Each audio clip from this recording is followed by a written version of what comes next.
Leta 1990 je Jugoslavija sestavljena iz 6 republik: Slovenije, Hrvaške, Bosne in Hercegovine, Srbije, Črne gore in Makedonije.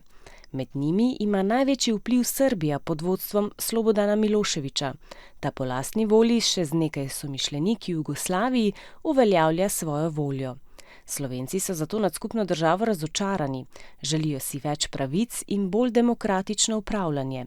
Menijo, da pri sprejemanju skupnih odločitev njihov glas ni enakovredno upoštevan, želijo soodločati o porabi denarja, zakonih in svoji prihodnosti. Zato se politiki odločijo za osamosvojitev Slovenije, torej za odcepitev Slovenije od skupne države Jugoslavije. Dogovorijo se, da bodo o tem, ali naj bo Slovenija samostojna ali ne, glasovali njeni državljani. Želijo, da je odločitev jasna in demokratična. 23. decembra 1990 je zato v Sloveniji plebiscit ali ljudsko glasovanje. Državljani Slovenije takrat glasujejo o tem, ali naj Slovenija postane samostojna in neodvisna država.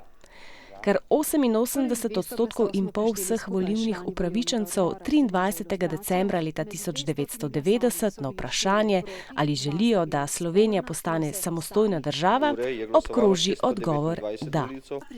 26. decembra razglasijo uradne rezultate plebiscita. Volivci so torej izbrali samostojnost. Plebiscit pokaže tudi izjemno enotnost, saj se za samostojnost zavzamejo različne politične stranke, družbene skupine in velika večina prebivalcev, ne glede na siceršnje razlike med njimi.